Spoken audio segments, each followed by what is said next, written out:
अस्सलाम वालेकुम। प्रोग्राम सवाले के साथ मैं हूं मारिया मेमन। आज की टॉप स्टोरीज है, जहाज गिरे हैं। अब इंडियंस भी इस बात को आहिस्ता आहिस्ता मानना शुरू हो गए हैं। प्रोग्राम के पहले हिस्से में हम इस हवाले से गुफ्तगू करेंगे। उसके बाद पाक अफगान अब सफीरों का तबादला हो चुका है।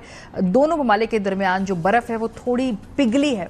इस पे गुफ्तगू करेंगे प्रोग्राम के दूसरे से। मैं आखिर में अमेरिका ने जो तलबा के वीजे बंद किए हैं उसमें पाकिस्तानी स्टूडेंट्स के ऊपर इसका क्या फर्क पड़ेगा, उस पर क्या असर पड़ेगा, स्पेसिफिकली इस जाविये से हम इसका जायजा लेंगे प्रोग्राम के आखिरी हिस्से में। लेकिन आगाज करेंगे खबर से, एक ऐसी खबर जो पूरी कौम को जोड़ती है, उसे खुश रखती है। कोई भी आपकी सियासी वाबस्तगी हो, उससे बालातर होकर हर कोई अरशद नदीम की खुशी में झूम उठता है। अरशद नदीम ने आज एक और टाइटल हासिल किया है और एशियन एथलेटिक चैंपियनशिप जीत के उसमें गोल्ड मेडल हासिल किया है। आपको हम बता दें कि ये 52 ईयर्स के बाद, यानी कि आखिरी मरतबा 1973 में किसी पाकिस्तानी ने ये मेडल हासिल किया था, ये मुकाबला जीता था। और आज 52 साल लग गए हमें बतौर कौम एक और चैंपियन पैदा करने में, जो कि अरशद नदीम है। तो उनके घर वालों को, पूरी कौम को बहुत मुबारकबाद। जब भी मुश्किल वक्त हो या जब भी मुल्क में सियासी उतार चढ़ाव हो, इकॉनमी का उतार चढ़ाव हो, वो सब चीज़ें तो बदलती रहती हैं, लेकिन अरशद नदीम की परफॉर्मेंस बड़ी कांस्टेंट है और है अपनी कौम को हमेशा जो है खुशी की खबर लाकर देने की सलाहियत रखते हैं। उम्मीद करते हैं वो और मुकाबले जीते, लेकिन साथ बतौर कौम और अरशद नदीम जैसे एस एथलीट्स भी पैदा करें। आगे बढ़ते हैं। आज की जो बड़ी खबर है, ये बड़ी इसलिए है क्योंकि पाकिस्तान तो क्लेम करता रहा है कि भारत के 7 जहाज उन्होंने गिराए हैं, लेकिन भारत अभी तक इस बात को मानने को तैयार नहीं था। हल्की फुल्की हिंट्स माजी में दी गई थी, लेकिन आज अगर हम कहें कि ऑफिशियली एक बड़ा एडमिशन सामने आया है कि भारत ने ये मान लिया है कि उनके जेट प्लेन्स गिरे हैं। और चूंकि चीफ ऑफ डिफेंस ने खुद तस्लीम किया है, जनरल अनिल चौहान, ये सिंगापुर में इंटरव्यू दे रहे थे ब्लूमबर्ग को, और जब स्पेसिफिकली पूछा गया वो $1 मिलियन सवाल जो दुनिया में हर डिफेंस स्ट्रेटेजिस्ट पूछना चाहता है, वो ये कि क्या पाकिस्तान ने भारत के जहाज गिराए हैं।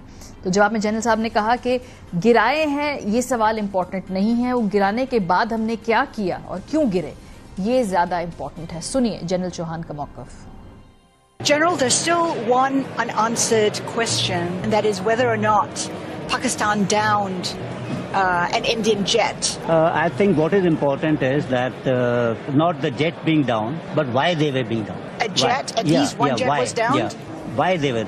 So the good part is that we are able to understand the tactical mistake which we made. What is important is why they were down. That is more important for us. And what did we do after that? और इसी interview में आगे बढ़ के general Chauhan ने तस्लीम किया कि 2 दिन तक इंडियन एयरफोर्स पे दोबारा जहाज नहीं उड़ा पाई, और उसके बाद उस गलती को रेक्टिफाई किया गया और उसके बाद दोबारा फिर नया मिशन लॉन्च किया गया। तो उनका ये कहना था कि अगर हम मफलूज हुए हैं तो उसके बाद हमने कम बैक कैसे किया है, ये सवाल पूछना बहुत ज्यादा जरूरी है।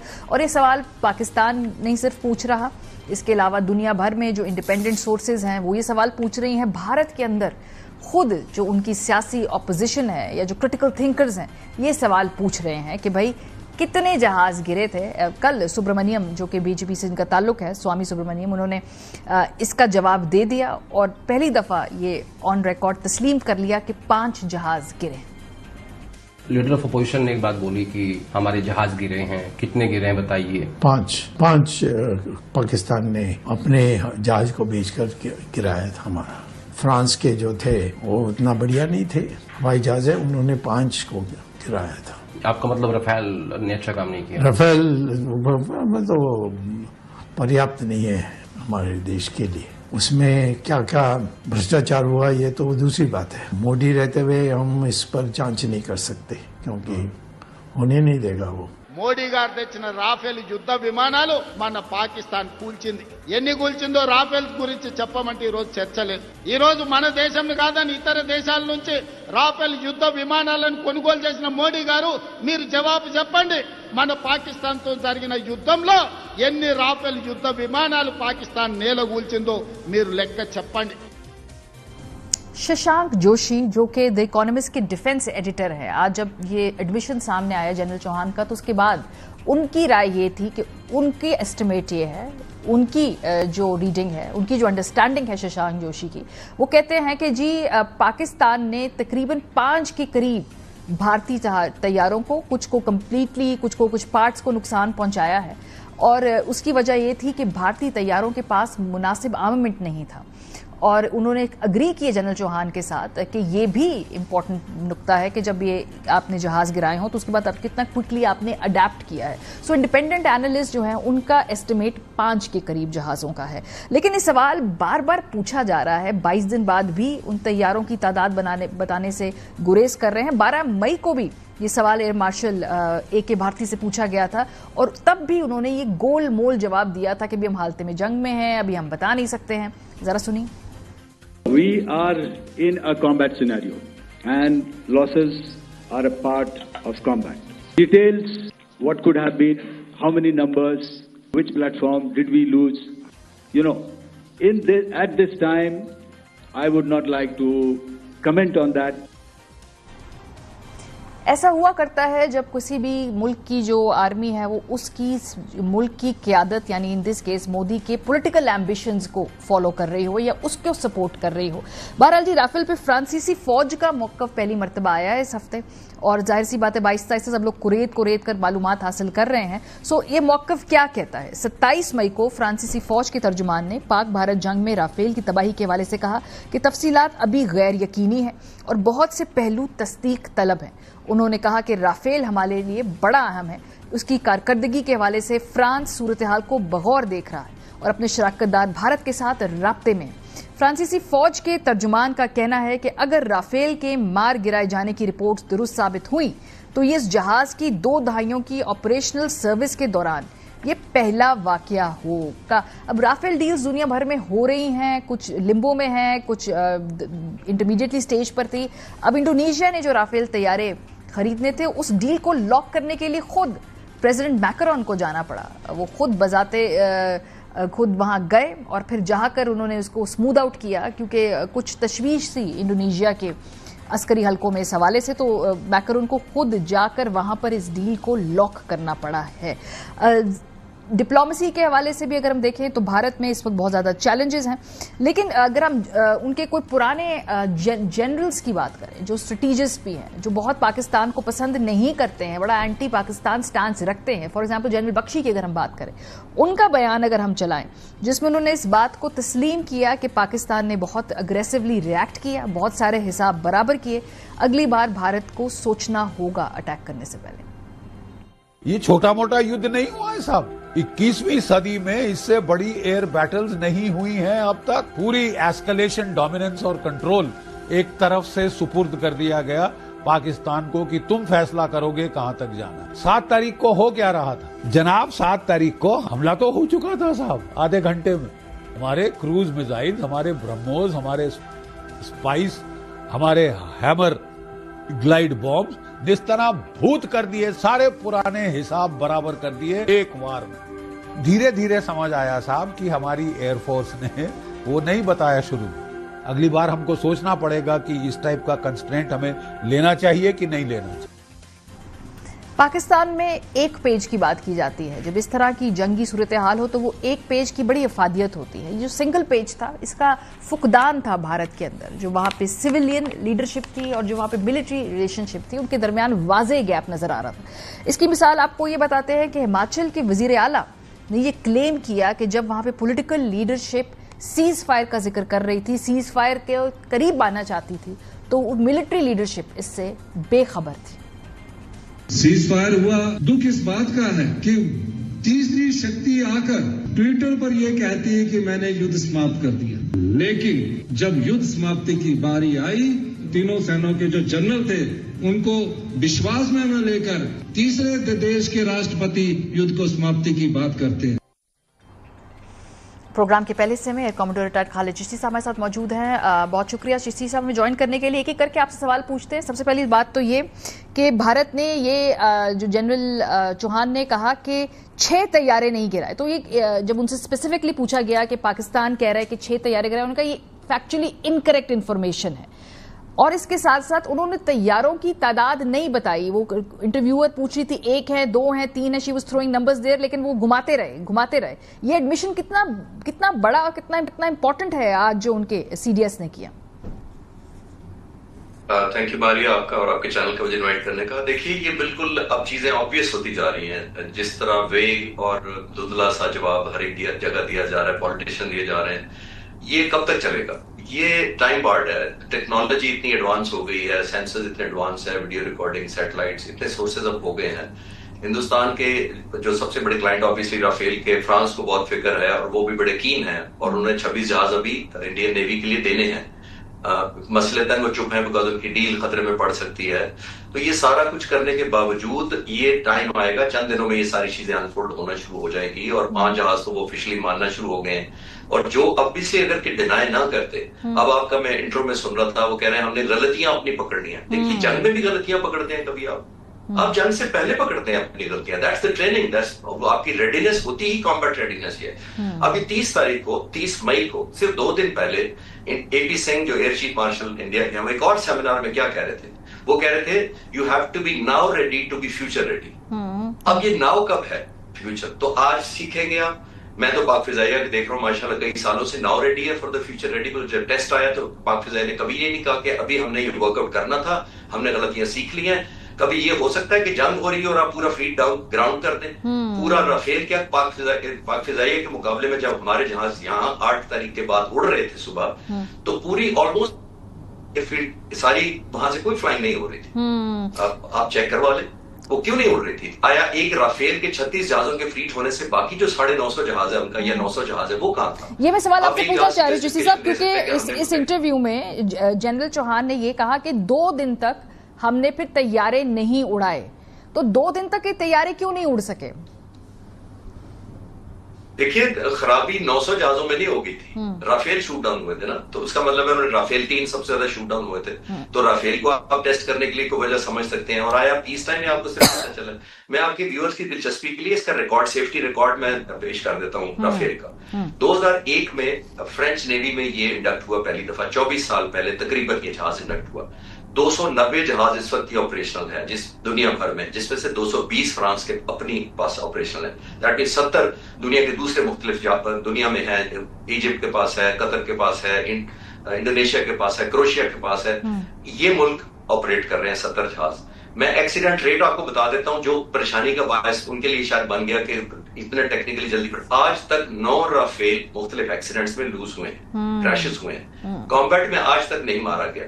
और उन 9 में से 2 मिड एयर एरोबैटिक्स करते हुए टकराए थे, जिसका मतलब है ह्यूमन फैक्टर था, वो टेक्निकल नहीं था। तो बाकी 7 रह गए। आप अगर एवरेज निकालें 24 सालों की, तो 3 साल में एवरेज 1 क्रैश बनता है जहाज। और हिंदुस्तान एयरफोर्स 1 है, उधर 3 सालों में 1 गिर रहा है, ये 1 घंटे में 3 गिरा देते हैं। और फिर कहते हैं हम इवैल्यूएशन करने लगे हैं। तो ये कभी ये भी हुआ है कि जंग हो रही हो और आप पूरा फ्लीट ग्राउंड करते हो कि हमने सबक सीख लिया है? तो ये तो serious question on the leadership है। आया आपने शूटिंग करवा के जहाजों का फिर इवैल्यूएशन शुरू करते हैं?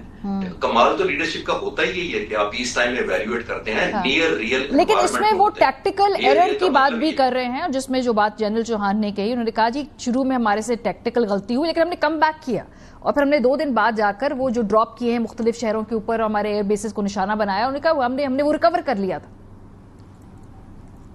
जी बिल्कुल, उनकी बात ठीक है, टेक्निकल एरर हुआ था। तो ऑब्वियसली जैसे मैंने कहा कि ये इसमें क्रिकेट मैच नहीं है ये कि आप कोई ओवर्स आपके रहते हैं अभी और आप कुछ देर बाद खेल लेंगे या स्लो कर लेंगे। ये वॉर है। जब आपका लॉस हो जाता है, 2 दिन आपकी एयरफोर्स ग्राउंड रही, जो जिनमें उन्होंने दोबारा अटैक किए हैं वो तो ब्राह्मोस भी फायर किए हैं, सरफेस टू एयर भी मारे हैं और स्टैंड ऑफ वेपन्स मोस्टली मारे हैं। उसके बाद देखना ये होता है कि पूरा फ्लीट क्यों ग्राउंड कर दिया गया। ओवरऑल अगर इसको बिग पिक्चर को देखें तो ये जो सेटबैक है हिंदुस्तान की, आपने नोट किया लीडरशिप और मिलिट्री लीडरशिप खासतौर पर, लेफ्ट राइट बहाने राफेल को एक्सेस क्यों नहीं दे रहे? राफेल को इसलिए एक्सेस नहीं दे रहे कि उन्हें 26 जहाज नेवी के ऑर्डर किए हुए हैं। हिस्टोरिकली मिराज 2000 भी उन्हें किया, जैगुआर भी जॉइंट कोलैबोरेशन से बना था। हिंदुस्तान की लॉन्ग एसोसिएशन है। एक और चीज मैं आपके व्यूअर्स को याद कराता चलूं, खुदा ना खास्ता सिविल एयरलाइनर्स गिरता है बोइंग या एयरबस का, तो सबसे पहले बोइंग या एयरबस खुद पहुंचना चाहती है वहां पे टू फाइंड आउट कि ये ह्यूमन एरर था, वेदर फॉल्ट था या हमारे जहाज में कोई टेक्निकल खराबी थी। अब आप देख लिया, 3रा हफ्ता हो गया, अभी तक राफेल को एक्सेस नहीं मिल रहा और ये भी नहीं, नंबर भी नहीं बताए जा रहे। क्या वजह है? ये तो कंपनी का एक एथिकल राइट होता है जो मैन्युफैक्चर करती है, ताकि वो अपने आप को क्लियर कर सके। और हिंदुस्तान की एयरफोर्स इसलिए इनको इजाजत नहीं दे रही कि एथिकली अगर उन्होंने अपने आप को क्लियर कर लिया तो फिर फंसेगा कौन? कि किसकी गलती हुई है। और वो जो आपने देख लिया कि हिडन लफ्जों में वो मान रहे हैं कि हमारे से टैक्टिकल एरर हुए, तो टैक्टिक्स ही की तो प्रैक्टिस की जाती है पीस ट्रायल में। इसका मतलब है आपके टैक्टिक्स फॉल्टी थे, जिसमें आपने नियर रियल वॉर में प्रैक्टिस नहीं की, जो पाक फिजाई के पायलट्स ने बहुत जबरदस्त की हुई। सही, बहुत शुक्रिया। कमोडोर रिटायर्ड खालिद चिश्ती हमारे साथ मौजूद है। आहिस्ता आहिस्ता भी ये मान लिया है कि जहाज गिरे हैं, आगे जाकर उसकी तादाद भी माननी पड़ेगी जो पाकिस्तान क्लेम करता है। वी केम विद रिसीट्स, हमने बताया कि 6 जहाज कहाँ किस मुकाम पर किस तरह मारे गए। अब पाकिस्तान 7 क्लेम करता है। एक मिराज जहाज की भी रिसीट जो है वो ड्यू है। बहरहाल जी, ब्रेक पर जब हम जाएंगे तो एक हमारे पड़ोसी मुल्क के साथ कुछ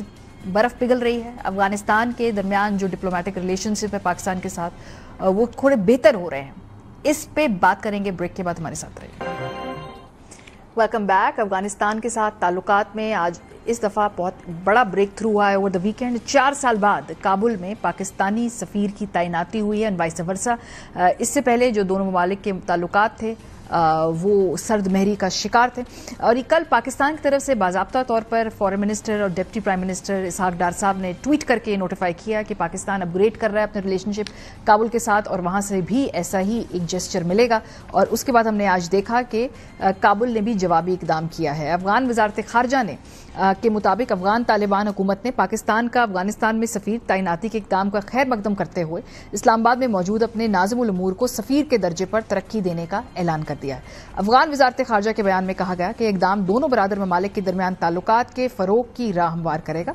पाकिस्तान की जानिब से अफगानिस्तान में सफ़ीर की तैनाती का फैसला हालिया सफारती रवाबत में बेहतरी और बाहमी मुशावरत के बाद सामने आया है, जिसे इलाकाई सतह पर एक मस्बत पेशरफ के तौर पर देखा जा सकता है। सिफारती ज़राए के मुताबिक दोनों ममालिक के दरमियान सिफारती सतह पर यह पेशरफ्त तिजारती, सिक्योरिटी और मुहाजिरीन जैसे अहम मामलात पर बराह रास्त बातचीत के दौरान जो दरवाजे हैं वो खोलने में मुआविन भी साबित हो सकती है। इसके अलावा अफगान वजीर खारजा अमीर खान मुत्तकी अगले चंद दिनों में पाकिस्तान के दौरे के ऊपर भी आ रहे हैं।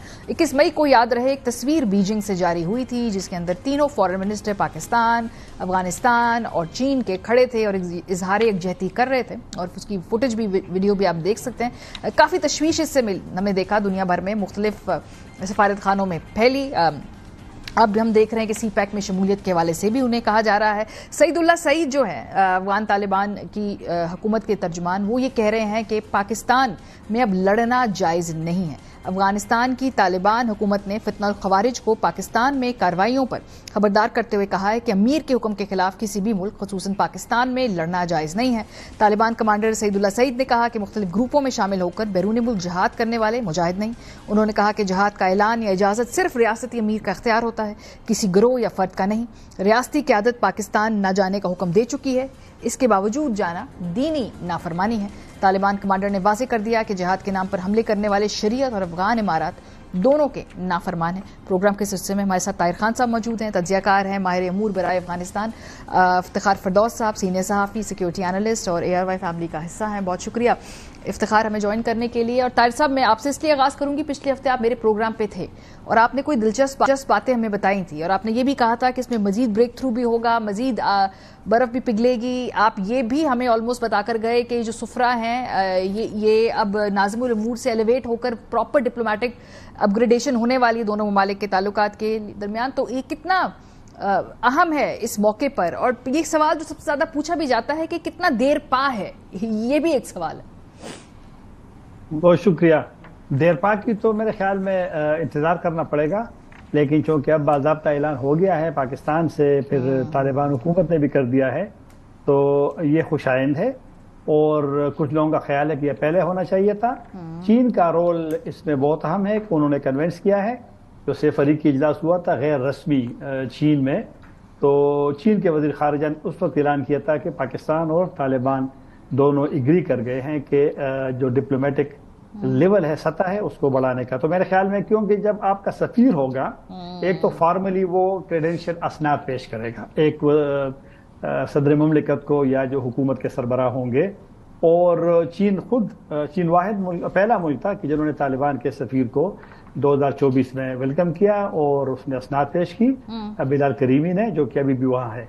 तो मेरे ख्याल में चीन की एक पहले से 2017 से ये ख्वाहिश रही कि अफगानिस्तान के उस हुकूमत की भी, इस हुकूमत के भी पाकिस्तान से ताल्लुकात अच्छे हों। और मेरे ख्याल में पाकिस्तान ने चीन के शायद थोड़ा सा मुस्बत रद्दअमल का ज़ाहिर कि जल्दी ये काम कर लिया। वैसे जब ये ऐलान हुआ था तो हमने यहाँ सुना था लोगों से कि इसमें कुछ हफ्ते लगेंगे और इंटरनल प्रोसेस होगा, फिर काबीना में मसला जाएगा, फिर वज़ीर-ए-आज़म। लेकिन जब दूसरी इनकी मुलाकात हुई थी इसहाक डार साहब की कल हांगकांग में चीनी वज़ीर ख़ारिजा से, तो ये ऐलान हो गया। तो ये अच्छी बात है, पायदार होगा नहीं होगा। मेरे ख्याल में वहां भी एक अब एहसास हो गया है अफगानिस्तान में भी कि इस तरह जो पाकिस्तान की तशवीश है, पाकिस्तान में जो सिक्योरिटी मसाइल है और अफगानिस्तान की तरफ देखा जाता है, तो ऐसा नहीं चल सकता। तो उनको भी शायद एहसास हो गया है और कुछ स्टेप्स उन्होंने ऐसे लिए हैं कि पाकिस्तान शायद मुतमईन हो। ये जो आपने कमांडर सईद की बात की, वैसे नई बात नहीं है। 2023 में अगस्त में एक फतवा जारी हुआ था अफगानिस्तान के जो दारुल इफ्ता है जहां से फतवे जारी होते हैं, और अमीर की अप्रूवल थी, क्योंकि उस फतवे की 36 सफ़ा मैंने पढ़ा है वो, उसमें जो शुरू वाला इब्तदाइया है वो अमीर ने लिखा है। तो उसमें ये बुनियादी तौर पे कि बाहर जो लग जाएंगे वो जिहाद नहीं है, वो जंग है। और ये मुसलसल तालिबान रहनुमा कहते रहे, तो जो दोबारा अगर चंद दिन पहले दोबारा कहा गया तो इसका मतलब यही मैं लेता हूं कि शायद जो फतवा था उस पे कुछ अफगान तालिबान अमल नहीं कर रहे और उसको रीइंफोर्स किया जा रहा है, रीइंफोर्स किया जा रहा है और एक मैसेज दिया है उन लोगों को कि वो आप अगर जाएंगे तो मुश्किलात हो सकते हैं उनके लिए। सही। इफ्तिखार, थोड़ा सा आगे बढ़ते हैं। जब आप यहाँ पाकिस्तान के अंदर मगरबी एम्बेसडर्स या मगरबी डिप्लोमेटिक सर्कल्स में बात करें तो उनका पहला सवाल चीन से मुताल्लिक है और उसके जो रीजनल रोल जो अब बहुत वाज़ेह तौर पर खुलकर सामने आ रहा है उससे मुताल्लिक है। ये जो ट्रॉयका है जिसकी तस्वीर से काफ़ी डिसरे में भी गए, हमने देखा डिप्लोमेटिकली बहुत सारे ममालिक यहाँ पे, इस ट्रॉयका की सिग्निफिकेंस क्या है? देखिए, एक तो जो उसका ज़ाहिरी पहलू है जो नज़र आता है, जिसके अंदर चाइना, पाकिस्तान और अफ़गानिस्तान नज़र आते हैं, लेकिन इसकी बुनियाद जो है वो कुछ और ममालिक को जो तालिबान के इकनॉमिक साइड को और उनको ज़िंदा रखने में, और दोहा मुआहिदा जिन लोगों ने किया था, उन्होंने अपना इन्फ्लुएंस शुरू में इस्तेमाल किया और चाइना को स्पेस दी गई है ताकि पाकिस्तान और अफगान तालिबान मिलकर जो है इस सिक्योरिटी इशू को जो है वो सेटल कर सके। ये प्रोसेस तकरीबन कोई 6-6.5 महीने से जो है वो शुरू था और उसके बाद आकर जो है जो हम देख रहे हैं ये सिचुएशन जो है बनी है। लेकिन ये कहना कि इसमें अमेरिका का रोल नहीं है, ये भी मुकम्मल तौर पर जो है वो गलत होगा। उनके नॉड से जो है इनिशियल कुछ कॉन्वर्सेशंस जो है वो शुरू हुई थी और डोनाल्ड ट्रंप ने बार बार ये बात की है कि हम चाइना के साथ मिलकर अफगानिस्तान का एक हल जो है वो निकालना चाहते हैं। जो ट्रॉयका की आप बात कर रही हैं वो ऑब्वियसली इस खित्ते से लार्जर देन सिक्योरिटी है, उसमें इकोनॉमिक इंसेंटिव्स हैं, उसके अंदर ट्रेड है, उसमें रोड कॉरिडोर्स हैं। आपका सवाल जो सबसे अहम है कि चलेगा कितनी देर, क्योंकि मेरे ख्याल में जो बाकी चीज़ें हैं ये तो पब्लिक नॉलेज भी हैं और अब बहुत सारे लोगों को अंदाज़ा हो गया है, लेकिन ये एक बम्पी राइड होगा। क्योंकि जब जो पुलिस ट्रेनिंग एकेडमी के उनके चीफ हैं जिनका नाम कमांडर सईद हैं जो आपने कहा, उनके ऐलान के बाद, क्योंकि उन्होंने बाकायदा तौर पर ये कहा कि ये ऐलान जो है मैं अमीरुल मोमिनीन के कहने पर जो है वो कर रहा हूँ। कुछ अफगान तालिबान के जो टॉप क्लरिक्स हैं, जो उनके आइडियोलॉग्स हैं, उनकी तरफ से जो है कुछ स्टेटमेंट्स ऐसी आई हैं कि इसको मानने के लिए जो है वो तैयार नहीं है। और हमने देखा कि इस बात से पहले कि जब ये एलिमेंट्स के खिलाफ जो है वो गेराथंग जो है वो हो रहा था, कोई 3 वीडियोस जो है वो 8 दिन के अंदर टीटीपी के जो नूर वली महसूद हैं उन्होंने जारी की और इसी बात के जवाब जो है वो देते गए हैं इस हवाले से कि पाकिस्तान के अंदर जो उनकी एक अटैक्स जो हैं उनकी एक सिमत है उसको ना कंट्रोल किया जाए, बल्कि बाज़ाब्ता तौर पर अफगान तालिबान से जो है उन्होंने अपील की कि आप हमारी मदद करें। तो मेरे ख्याल में जो काउंटर टेररिज्म है वो फर्स्ट पार्ट है, उसके बाद इकोनॉमी और मुहाजिरीन के ऊपर जो मुहाजिरीन का इशू है वो पाकिस्तान ने सेटल उनके साथ किया है, लेकिन उसमें इंटरेस्टिंग बात यह है कि अफगान तालिबान ने ये नहीं कहा कि मुहाजिरीन वापस ना भेजें, बल्कि इस बात पर जो है वो इत्तेफाक राय हुआ कि वो बताएंगे कि कितने मुहाजिरीन अब हमारी तरफ भेजने चाहिए, उनको टाइम चाहिए, यानी पेस कर दे, कोई 6 महीने बाद किसी तादाद को आप कंट्रोल करके भेजें। क्योंकि कोई 13 कैंप्स वो बना चुके हैं जिसके अंदर वो जमीन अब अलॉट कर रहे हैं लोगों को अफगानिस्तान की साइड पर, जिसमें उनको काश्त के लिए भी ज़मीन दी जा रही है और कुछ लोकल बिजनेसेस के तौर पर भी जो है वो उनको आगे जो है वो लेकर आया जा रहा है। तो ये अग्रीमेंट्स के तौर पर जो बात आगे आई है उसमें ये एक डिप्लोमेटिक जो है वो जेस्चर है कि इसको वो किया गया था। और अगर आपको याद हो तो ये जब पेशावर के अंदर पुलिस लाइन के अंदर अटैक हुआ था तो ये ऐलान किया गया था कि डिप्लोमेटिक लेवल को जो है वो नीचे जो है वो कीजिए। तो उसमें पहले जो है जो स्पेशल रिप्रेजेंटेटिव है उनको हटा दिया गया और फिर एम्बेसडर को कम करके उनको सिर्फ चार्ज डी अफेयर्स रखा गया। तो ये खुशाइंद एक नाम है। चलेगा कितनी देर, ये रिलेशनशिप इतना स्टैटिक नहीं है। और ये इस पे भी डिपेंडेंट है कि जो अफगान हुकूमत के वेस्टर्न एलाइज हैं वो कितने इस बात से मुतमईन होते हैं कि अफगानिस्तान की ये हुकूमत उनकी हुकूमतों को कितनी जो है वो हजम होती है। हाँ, अभी बहुत सारे इसमें फैक्टर्स है ताहिर खान साहब। लेकिन अभी इस जो रीसेंट डेवलपमेंट को पाकिस्तान और भारत के स्टैंड ऑफ के कॉन्टेक्स्ट में भी देखना है, क्योंकि भारत की कुछ उम्मीदें थी, कुछ एक्सपेक्टेशंस थी अफगान तालिबान से, अफगानिस्तान के सेटअप से। उसके बाद ये तस्वीर सामने आना और पाकिस्तान और अफगानिस्तान के ताल्लुकात में बेहतरी आना, उस कॉन्टेक्स्ट में कितना इंपॉर्टेंट है? मेरे ख्याल में पाकिस्तान की ये जो एंगेजमेंट की पॉलिसी में थोड़ी सी बूस्ट आई है चंद महीनों में, ये मेरे ख्याल में इसकी जरूरत थी। क्योंकि ये एक फितरी बात है कि आप जब अफगानिस्तान में अपनी स्पेस को, अपनी जगह को कम करेंगे, श्रिंक करेंगे, तो फिर दूसरे लोग तो आएंगे, तो फिल करेंगे।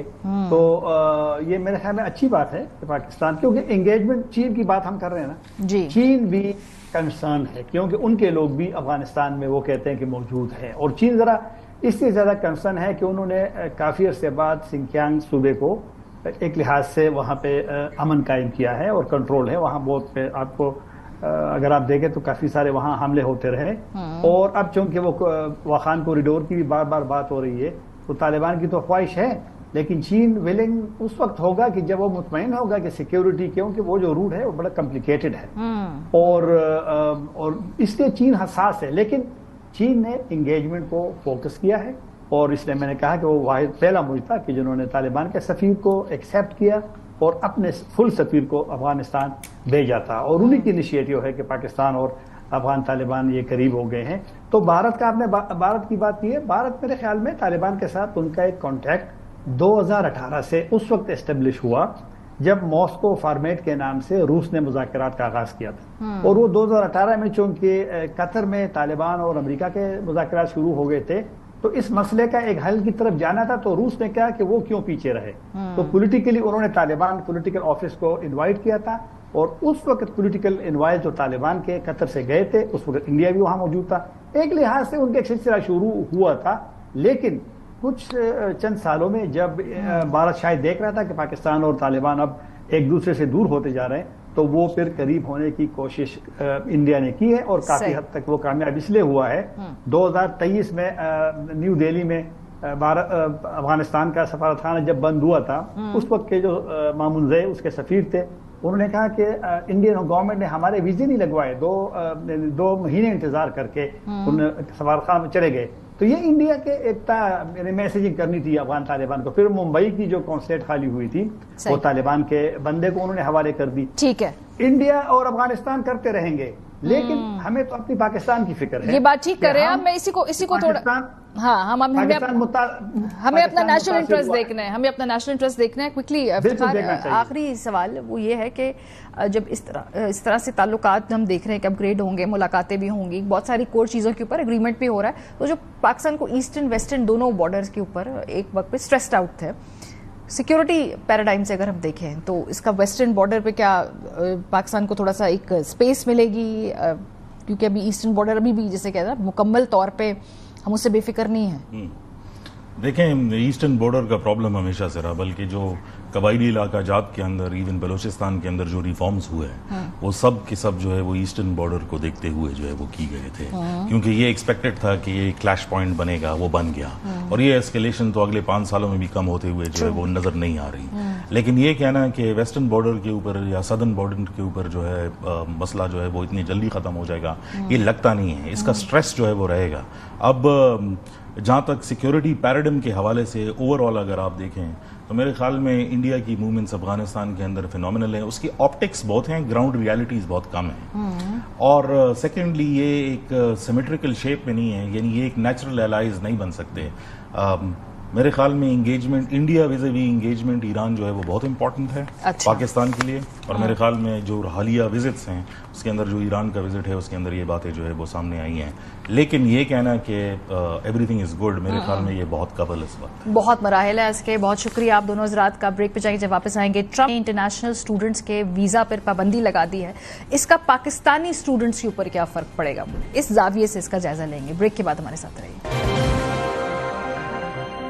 Welcome back. पूरी दुनिया प्रेसिडेंट ट्रंप की इस डिसरप्टिव सदारत को अपने अपने तरीके से एक्सपीरियंस कर रही है और दुनिया भर के जो तालिब इल्म हैं, स्टूडेंट्स हैं, वो भी इसमें कहीं पीछे ना रह जाएं, ये भी इंश्योर किया ट्रंप ने। और इस तरह से कि गैर मुल्की तलबा के वीज़ों पर पाबंदी आयद करने का इंदिया दे दिया है। 27 मई को अमरीकी महकमा खारजा ने सिफारत खानों को गैर मुल्की तलबा को स्टूडेंट वीज़े जारी करने से सख्ती से रोकने का हुक्म दे दिया है। अमरीकी महकमा खारजा का कहना है कि वो स्टूडेंट वीज़े के दरख्वास्त दहिंदगान की सोशल मीडिया प्रोफाइल की जांच का अमल मजीद वसी कर रही है।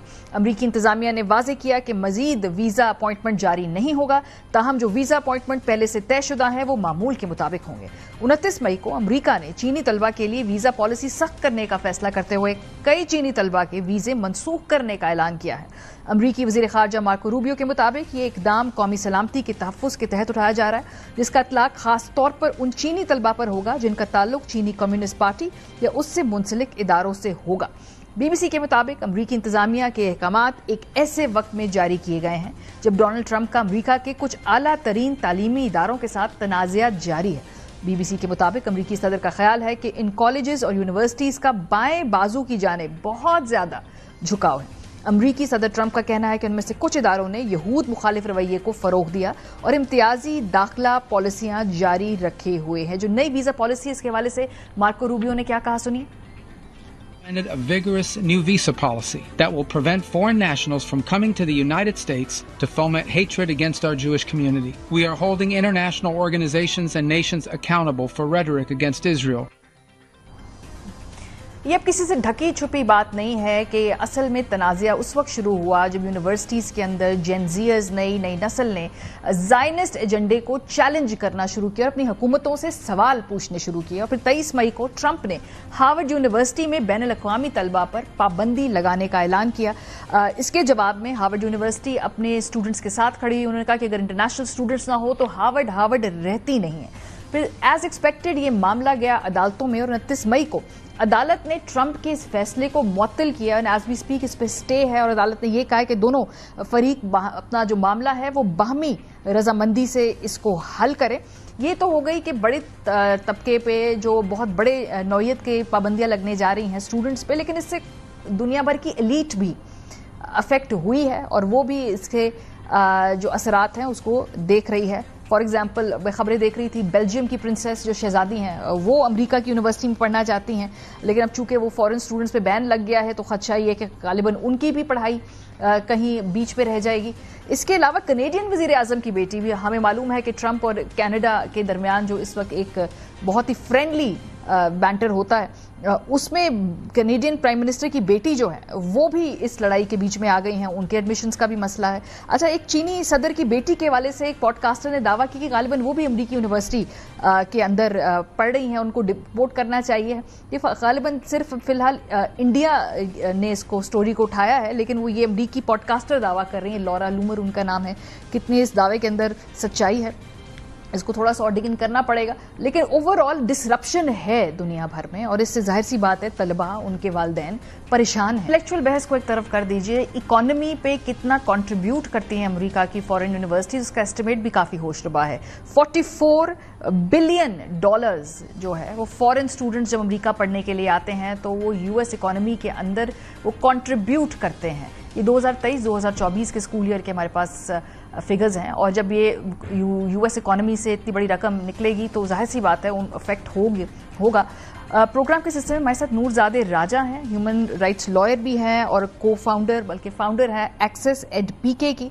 एक्सेस एड पीके एक ऐसा प्लेटफॉर्म है कि ऐसा इदारा है जहां पर जो स्टूडेंट्स पाकिस्तान से बाहर पढ़ने जाना चाहते हैं उनको रहनुमाई दी जाती है, मेंटोर किया जाता है, पेपर वर्क और किस तरह से सब्जेक्ट्स लेने हैं इस हवाले से उनको मदद की जाती है। So Noorzade is probably the best person right now जिससे हम पूछें कि भाई क्या कितना परेशानी है, तशवीश है पाकिस्तान के अंदर स्टूडेंट्स में। बहुत शुक्रिया नूर। जब से ये ऐलानात हुए हैं मैं देख रही थी कि बच्चे थोड़े पैनिक भी हैं, परेशान भी हैं, वालिदैन भी बहुत ज़्यादा अपसेट हैं। सो पाकिस्तानी स्टूडेंट्स पे स्पेसिफिकली अगर हम बात करें, कैसे इतलाक होगा इन पाबंदियों का जो ये अनाउंस की है ट्रम्प ने? जो ऑफिशियल मेमोरेंडम गवर्नमेंट ने रिलीज किया है उसमें ये इस बात की उन्होंने वजाहत की है कि जो दुनिया भर के यूनाइटेड स्टेट्स एम्बेसीज और काउंसलेट्स हैं उनको डायरेक्ट किया गया है कि जितनी भी वीजा अपॉइंटमेंट्स अभी तक जो अनफिल्ड हैं, जो कि अभी तक स्केड्यूल नहीं हुई, उन अपॉइंटमेंट्स को कैलेंडर्स से हटा दिया जाए। तो इसका मतलब ये है कि पाकिस्तानी तलबा जो कि इस वक्त यूनाइटेड स्टेट्स स्टूडेंट वीजा के लिए अप्लाई करना चाहते हैं वो एक अपॉइंटमेंट स्केड्यूल नहीं कर सकते। इस वक्त ये सूरत हाल है। लेकिन जो वो स्टूडेंट्स हैं, जो वो तलबा हैं जिन्होंने पहले से अपनी यूएस वीजा एप्लीकेशंस की अपॉइंटमेंट स्केड्यूल कर ली थी, उनके लिए कोई इस सूरत हाल में कोई फर्क नहीं पड़ेगा। वो जो अपॉइंटमेंट्स हैं वो जारी रहेंगी। तो सबसे पहले तो इस चीज की वजाहत करना जरूरी है। लेकिन इसमें जो एक बहुत अहम बात है वो ये है कि जिस तरह से यूनाइटेड स्टेट्स का कॉलेज एडमिशन प्रोसेस, जिस तरह से उसको स्ट्रक्चर किया जाता है, तो जो एडमिशंस डिसीजंस हैं वो जो है वो अप्रैल के बिल्कुल शुरू में वो कैंडिडेट्स को रिलीज की जो है वो की जाती हैं। तो कैंडिडेट्स को जो एक्सेप्टेंसेस हैं कॉलेजेस से वो ही अप्रैल के शुरू में आती हैं। और जो डॉक्यूमेंटेशन कैंडिडेट्स को चाहिए होती है कि वो अपनी जो वीजा एप्लीकेशन अपॉइंटमेंट्स हैं उनको स्केड्यूल करें, वो डॉक्यूमेंट्स ज्यादा से ज्यादा जो है सिचुएशंस में वो डॉक्यूमेंट्स आपको जून तक नहीं मिलते। अच्छा। और ये एक बात है जिसकी वजाहत करना बहुत जरूरी है, क्योंकि इस वक्त बहुत से ऐसे पाकिस्तानी तलबा हैं जो कि एक्सेप्टेंसेस उनको मिल चुकी है लेकिन उनको वो डॉक्यूमेंटेशन नहीं मिली जिसके तहत वो अपनी यूएस वीजा एप्लीकेशन शुरू कर सकें। तो वो अब इस पोजीशन में है जहाँ पे वो अब अपनी यूएस वीजा अपॉइंटमेंट स्केड्यूल नहीं कर सकते अपनी वीजा एप्लीकेशन। सो नूर, जैसे आपने बताया कि इस तरह की सूरत हाल है, कुछ डॉक्यूमेंटेशन कंप्लीट नहीं है, कुछ को अपॉइंटमेंट्स नहीं मिल पा रही। अब जिनके एडमिशंस हो चुके हैं, कुछ ऐसे हैं जो स्कॉलरशिप्स पे हैं, कुछ ऐसे हैं जो भारी फीसें देकर जाएंगे, तो यूनिवर्सिटीज क्या उनकी स्पॉट या स्लॉट को होल्ड करेंगी, इंतजार करेंगी? उनका वो क्या मुस्तकबिल है? जी बिल्कुल, ये एक बहुत अहम सवाल है और इसमें भी जो है मुख्तलिफ सिनेरियोज हैं। तो जैसा कि आपने कहा, जिन तलबा को पूरी तरह से फाइनेंशियल एड और फंडिंग मिली हुई है उनकी जो इस वक्त सिचुएशन है मैं समझती हूँ वो सबसे ज्यादा प्रिकेरियस है, क्योंकि यूनाइटेड स्टेट्स कॉलेजेस में आप अपना एडमिशन डिफर कर सकते हैं लेकिन स्कॉलरशिप्स को डिफर करना बहुत मुश्किल है। तो इस वक्त सबसे ज्यादा जो तशवीश है वो मैं समझती हूँ कि वो उन्हीं तलबा को है जिनको फुल स्कॉलरशिप्स मिले हैं। लेकिन यहाँ पे कुछ गाइडेंस जो मैं ऑफर कर सकती हूँ और जो हमारा इदारा ऑफर कर सकता है वो ये है कि सबसे पहली चीज ये है कि आप अपनी यूनिवर्सिटी के साथ कांस्टेंट कम्युनिकेशन में रहें, उन्हें उन तमाम सूरत हाल से आगाह करें जो इस वक्त यूनाइटेड स्टेट्स एम्बेसीज पाकिस्तान में किस तरह से ऑपरेट कर रही हैं, एंड जितनी भी आपके पास सपोर्टिंग डॉक्यूमेंटेशन है कि आपने अपॉइंटमेंट हासिल करने की कोशिश की वो आपको नहीं मिली, इस तमाम डॉक्यूमेंटेशन का तलबा अपने पास एक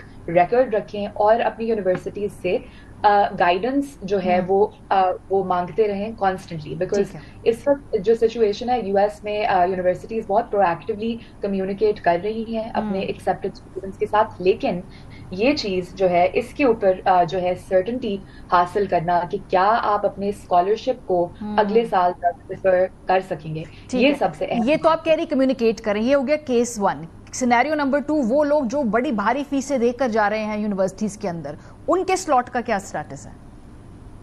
तो उनके पास ये ऑप्शन मुझे लगता है बिल्कुल होगी, क्योंकि ये एक अनप्रेसिडेंटेड अनफोर्सीन सिचुएशन है। तो बिल्कुल जो यूएस के कॉलेजेस हैं वो इस सिचुएशन में मैं ये समझती हूँ कि वो पाकिस्तानी तलबा को और बैनुल अक़वामी तलबा को ये ऑप्शन देंगे कि वो अपने एडमिशन को डिफर कर सकें अगले साल तक या अगले सेमेस्टर तक। अगर हम समझते हैं कि अगले कुछ महीनों में ये जो वीज़ा के ऊपर पाबंदियां हैं ये शायद इनको कम कर दिया जाए या कोई कॉम्प्रहेंसिव गाइडेंस जो है वो क्लियर हो जाए, तो उनके पास मैं ये समझती हूँ कि ये ऑप्शन होगी। लेकिन इस सिचुएशन में इस वक्त बहुत ज़रूरी है कि तमाम एक्सेप्टेड स्टूडेंट्स अपनी यूनिवर्सिटीज़ को एक फॉर्मल रिक्वेस्ट इन राइटिंग, एक बहुत स्ट्रक्चर्ड फॉर्मलाइज तरीके से भेजें, सारी सपोर्टिंग डॉक्यूमेंटेशन साथ अटैच करें, एक रिकॉर्ड पूरा बना के अटैच करें जिसमें कि वो इस चीज़ को डेमोन्स्ट्रेट करें कि क्यों हमें अपना जो एडमिशन है वो डिफर करने की ज़रूरत है, क्योंकि ये एक